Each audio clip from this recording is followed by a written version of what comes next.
అందరికీ షలాం. ప్రార్థన చేసుకుందాం. మహాగణుడ, మహోన్నతుడ, సర్వాధికారి, సర్వసృష్టికర్త, నిన్న నేడు నిరంతరం ఏకరీతిగల తండ్రి మీ ఘనమైన నామముకు స్తోత్రాలు చెల్లించుకుంటున్నాను. తండ్రి, ఉదయకాల సమయంలో నీ వాక్యమును ధ్యానించిన వాక్యం ప్రకారముగా మా జీవితములను, మా బ్రతుకులను మార్చుకోగలిగే శక్తిని, జ్ఞానమును మాకు అనుగ్రహిస్తున్న విధానం బట్టి మీకు వేలాది స్తోత్రాలు చెల్లించుకుంటున్నాం.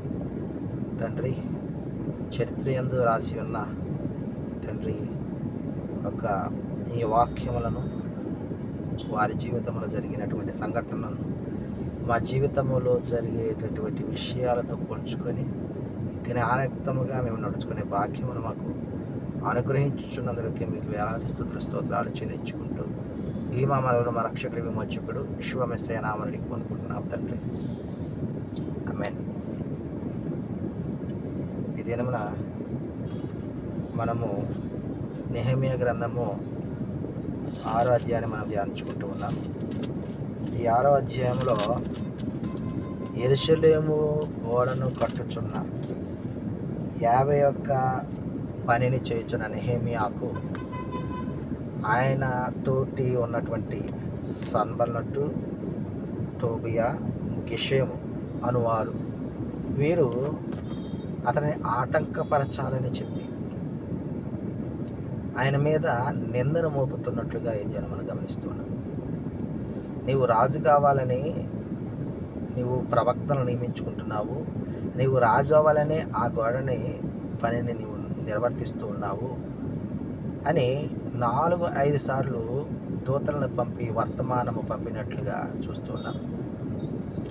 ఆ విషయానికి నెహెమీయా వారికి సమాధానం పంపిస్తూ, మీరు అనుకున్నట్లుగా నేను చేయట్లేదు, మీరు ఆ ఆలోచనను విరమించుకోండి, మీ మనసులోని తీసివేయండి, కేవలము నేను అదోనేవారి పనిని మాత్రమే చేయుచున్నాను అని చెప్పి చివరలో, తండ్రి నన్ను నా చేతులను బలపరచుము అని పలికినట్లుగా ఇద్దరు చూస్తూ మనం. నెహెమీయా గారు 50కు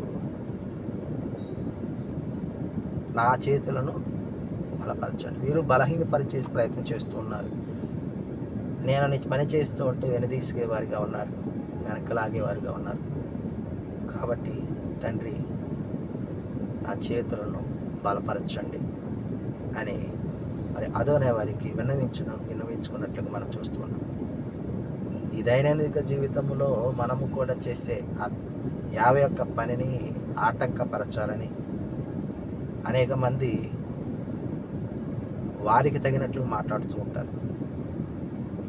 కానీ వీటన్నిటిని మనం వెరవకుండా, జడియకుండా మన పనిని, అంటే 50 పనిని మనం చేసిన ఉన్నామంటే మన చేతులను, నెహెమీయా చేతులను ఏ విధంగా బలపరిచిన ఎలోహిం వారు నీ చేతులను, నా చేతులను బలపరచగలరని కొన్ని మాటలు పరమ తండ్రి మన వెనుకలో ఫలింపచేయుగాక. ఆమేన్.